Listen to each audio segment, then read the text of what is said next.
Halo Tribuners, salam jumpa di Tribun Ambon hari ini edisi 17 Februari 2022. Sejumlah informasi terupdate dari Kota Ambon dan sekitarnya akan kami hadirkan di hadapan Anda. Bersama saya Tanita Patesina, kita mulai dengan berita pertama. Aparat gabungan perketat patroli di Petuanan hingga perbatasan dua desa Haruku yang bertikai. Pasca insiden penembakan di Pulau Haruku, hingga saat ini aparat gabungan dari TNI Polri disiagakan di beberapa titik lokasi. Mereka terus meningkatkan patroli di wilayah Petuanan hingga perbatasan di dua desa yang terlibat pertikaian. Kapolresta Ambon Kombes Pol Raja Arthur Simamora mengatakan seusai terjadinya bentrok, pihaknya melakukan peningkatan pengamanan di wilayah tersebut. Hingga Kamis 17 Februari 2022, hari ini katanya ratusan personel memeriksa wilayah Petuanan hingga perbatasan di daerah tersebut. Kepada para personel, Simamora meminta saat patroli harus saling bergandengan tangan dan bergerak cepat demi terciptanya rasa aman bagi warga. Arthur juga mengajak warga di Pulau Haruku bersama-sama menjaga situasi dan kondisi agar tetap aman dan kondusif.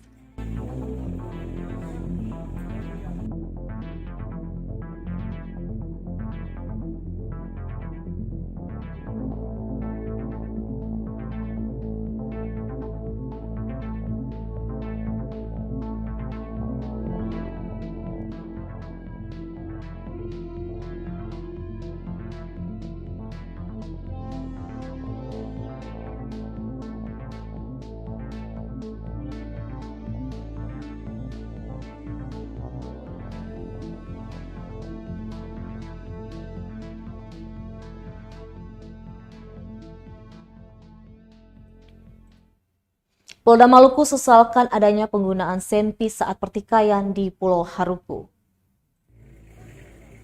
Adanya penggunaan senjata api ilegal oleh kelompok warga yang bertikai di hutan Pulau Haruku disesalkan polisi.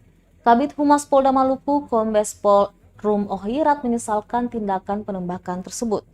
Pasalnya setiap tahunnya polisi terus melakukan sweeping dan pemusnahan senpi, tapi masih saja selalu ada. Seperti diketahui dalam beberapa kejadian pertikaian warga di Pulau Haruku akhir-akhir ini, penggunaan senjata api ternyata masih terjadi. Lanjutnya, selama senjata api masih beredar di tangan masyarakat, maka selama itu pula potensi pertikaian antar warga akan tetap ada. Rum menambahkan jika warga belum sadar untuk menyerahkan senjata api kepada aparat.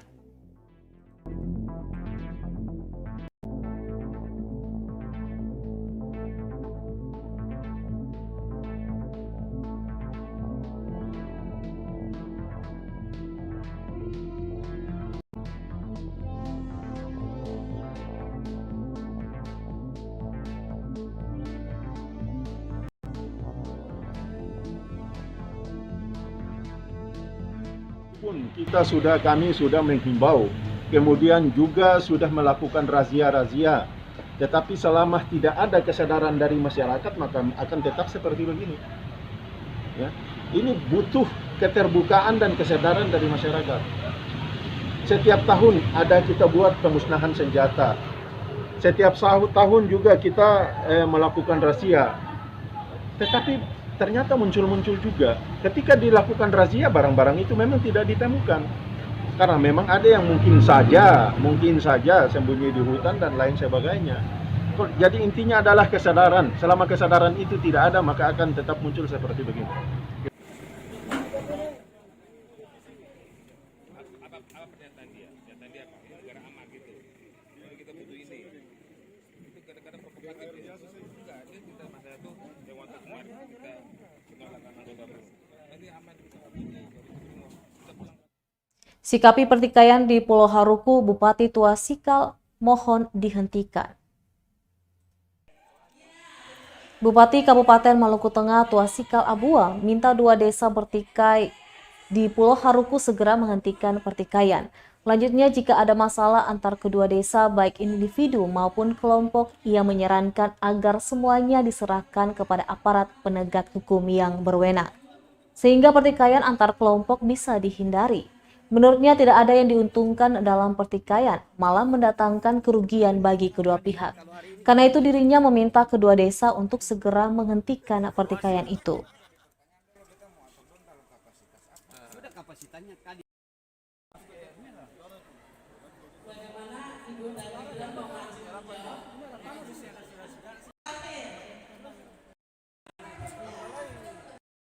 minta kepada beta dua negeri yang beta cinta ini, beta kasih ini, hentikan sudah lah. Karena sekarang sudah ada 2 korban yang meninggal. Toh? Kalau ada masalah serahkan kepada pihak aparat kepolisian untuk menyelesaikan lah.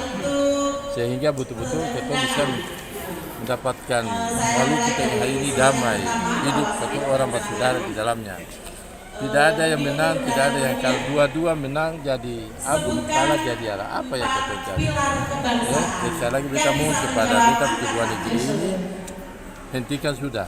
So, kalau tidak nanti akan, apalagi sekarang ini ada pelagando. Kita rasa tidak perlulah. Kalau pelagando siapa punya seperti itu. Ada rencana Pak ke sana Pak? Insya Allah kita ada rencana. Mungkin sekarang ini kita mau rencana ke sana. Kemarin juga itu di Pantawakas kan. Ya, jadi biarlah, jadi jangan lagi ada unsur-unsur lain yang ikut campur.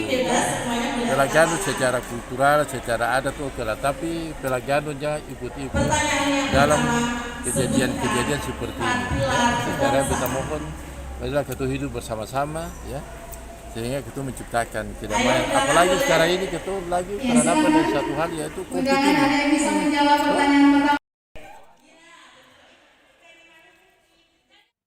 Kita beralih ke berita selanjutnya. Pengunjung tewas tenggelam, Kadis Pariwisata larang berenang di Pantai Palima, Pulau Buru. Lokasi wisata Pantai Palima di Desa Lala, Kecamatan Namlea, Kabupaten Buru menelan korban jiwa Rabu 16 Februari 2022. Kali ini seorang warga Dusun Nametek meninggal dunia akibat tenggelam saat berenang di lokasi tersebut. Menyikapi itu, Kepala Dinas Pariwisata Kabupaten Buru Istanto Setiahadi saat dihubungi melalui WhatsApp mengaku prihatin dan turut berduka cita atas kejadian tersebut. Istanto pun langsung melarang warga ataupun pengunjung untuk berenang di area pantai. Menurutnya, kawasan wisata itu dikhususkan untuk kuliner, bukan untuk berenang. Dijelaskan larangan berenang di pantai sebelumnya telah disampaikan kepada pemerintah kecamatan dan pemerintah Desa Lala. Juga dimintakan untuk memasang tanda dilarang berenang di area tersebut. Sementara itu, terkait kejadian tenggelamnya korban, Istanto tidak mengetahui detail kejadian. Pantauan tribunambon.com pukul 16 waktu Indonesia Timur, lokasi wisata Pantai Palima tampak sepi. Para pengunjung sudah tidak lagi berenang pasca kejadian kemarin. Pemerintah Desa Lala juga sudah memberikan himbauan dengan cara menempel pamflet larangan berenang.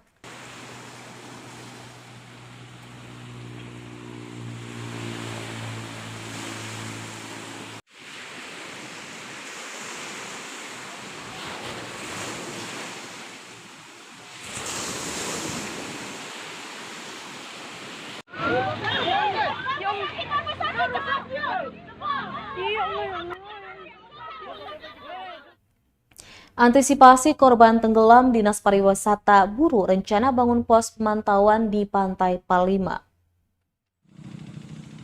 Kepala Dinas Pariwisata Kabupaten Buru Istanto Setiahadi menyatakan akan membangun pos pemantauan di Pantai Palima, Kabupaten Buru. Hal itu menyusul tewasnya salah seorang pengunjung akibat tenggelam saat berenang di area pantai. Meski begitu, Istanto belum dapat memastikan kapan rencana tersebut direalisasikan. Diberitakan lokasi wisata Pantai Palima di Desa Lala, Kecamatan Namlea, Kabupaten Buru menelan 1 korban jiwa Rabu 16 Februari 2022. Kali ini seorang warga Dusun Nametek meninggal dunia akibat tenggelam saat berenang di lokasi itu. Istanto pun langsung melarang warga ataupun pengunjung untuk berenang di area pantai. Menurutnya, kawasan wisata itu dikhususkan untuk kuliner dan bukan untuk berenang.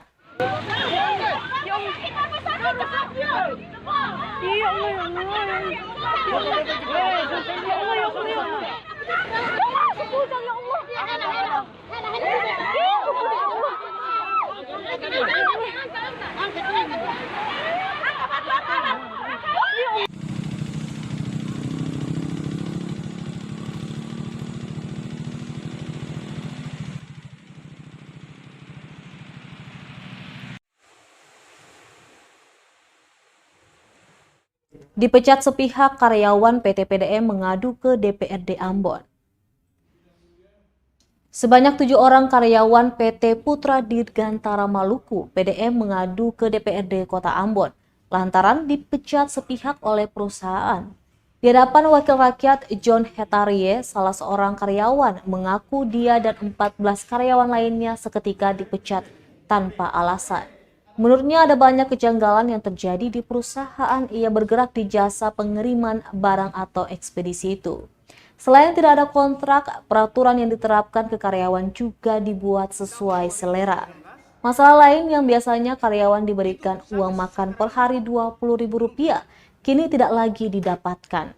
Pihak perusahaan beralasan jika anggaran menipis, padahal pengiriman jasa ekspedisi dari Pelabuhan Ambon ke Pelabuhan Surabaya berjalan lancar tanpa hambatan.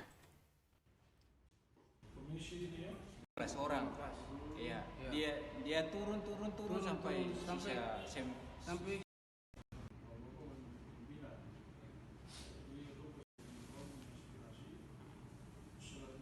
kemari untuk kita mau sampaikan kita punya ya nasib daripada buruh ya, karena perusahaan belum bertanggung jawab, apalagi sekarang kalau perusahaan sudah kasih lepas katong jaga bapak toh ya, ada kita punya mandor yang 2 juga ada mau datang lagi, itu sudah terlepas. Mandor 2 juga lepas kemarin dan tadi malam. Sepihak. Ya, tanpa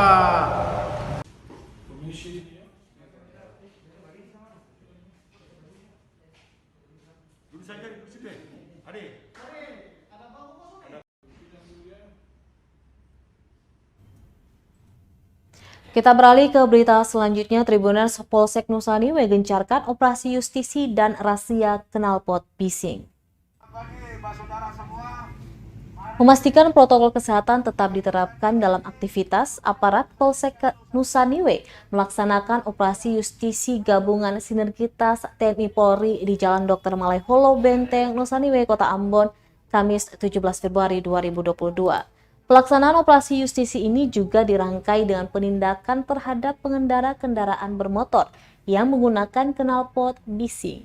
Kapolsek Nusa Niue Ibtu Johan Anakota mengatakan dalam pelaksanaannya ada sejumlah warga yang didapati tak mematuhi protokol kesehatan. Namun warga yang tak patuh tidak disanksi, melainkan diberikan masker. Tidak hanya itu, polisi juga mendapati 10 pengendara sepeda motor menggunakan knalpot bising. Lanjut dikatakannya operasi justisi ini sebagai upaya proaktif aparat keamanan untuk memutuskan mata rantai penyebaran COVID-19 di wilayah Kota Ambon. Selain itu, dalam operasi justisi ini warga juga diberikan edukasi dan himbauan untuk tetap menjaga protokol kesehatan karena Ambon sudah masuk PPKM level 3 saat ini.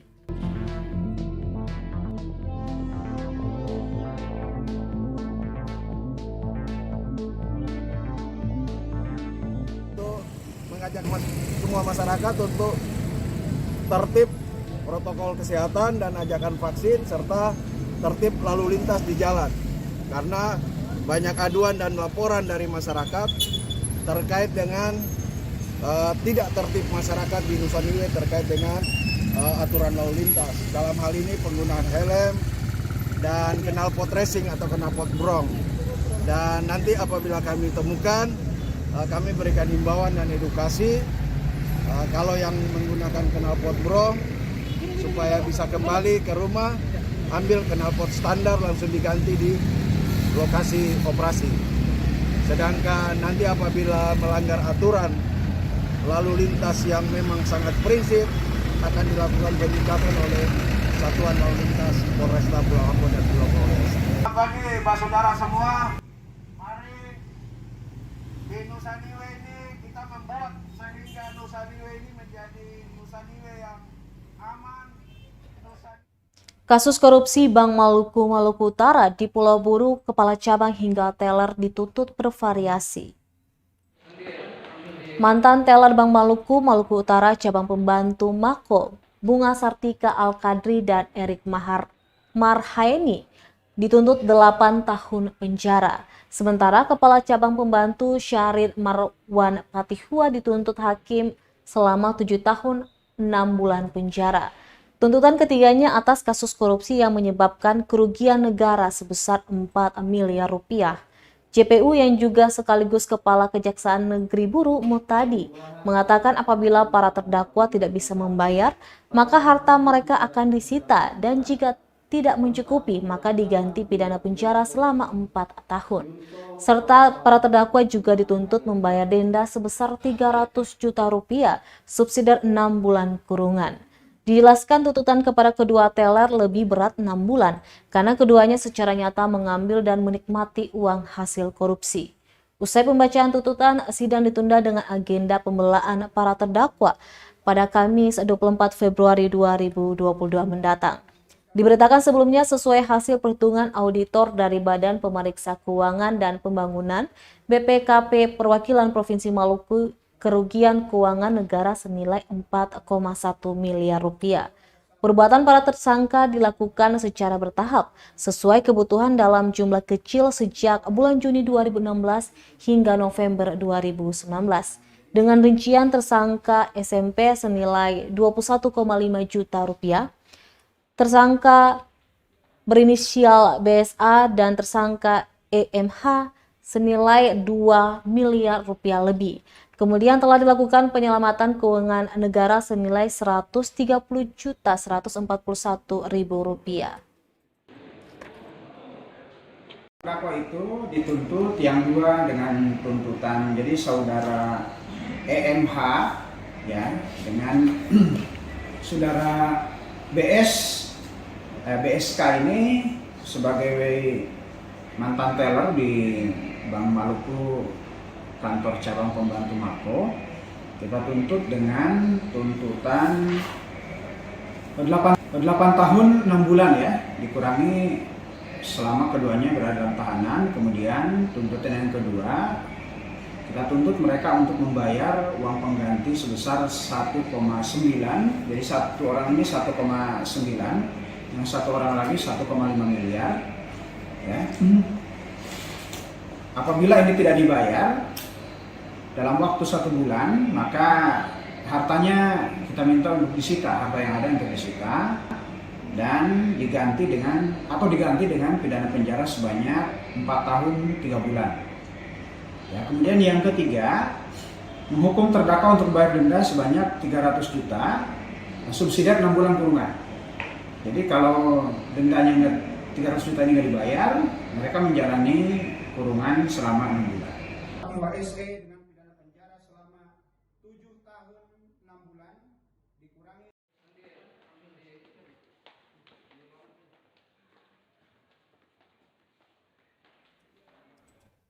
Warga kesetrum listrik PLN klaim telah perbaiki sistem kelistrikan di Wamlana, Pulau Buru.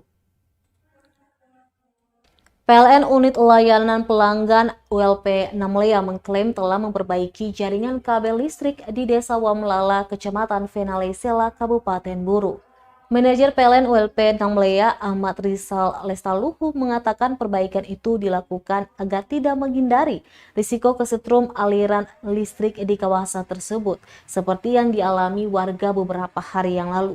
Dia menjelaskan aliran kabel yang mendekati tanah karena kekurangan tiang listrik, namun sudah diadakan penambahan. Dia mengungkapkan pengerjaan penanganan kabel itu sudah dijadwalkan, tapi karena sudah memakan korban jadi dipercepat. Kemudian terkait dengan korban, pihak PLN sudah menjenguk korban dan mendatangi langsung tempat korban bekerja untuk sama-sama membantu biaya pengobatan. Seperti diberitakan, seorang warga Desa Wamlala, Kecamatan Venalesela, Kabupaten Buru, kesetrum aliran listrik yang menyebabkan luka bakar pada sejumlah bagian tubuhnya. Insiden yang dialami rival Wamnebo itu terjadi pada Senin 14 Februari 2022 kemarin.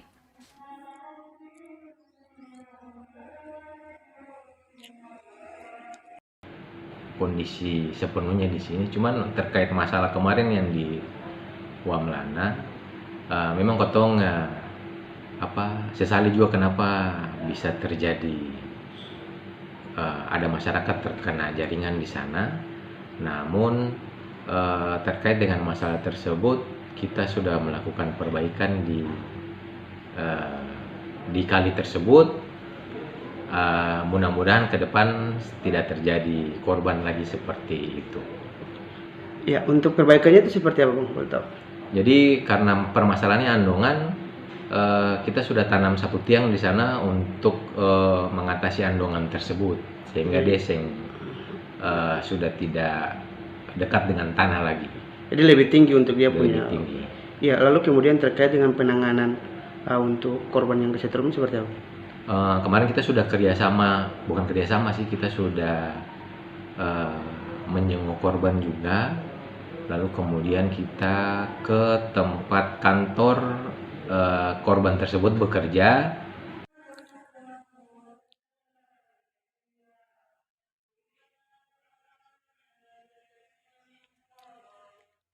Baik Tribuners, demikianlah Tribun Ambon hari ini edisi 17 Februari 2022.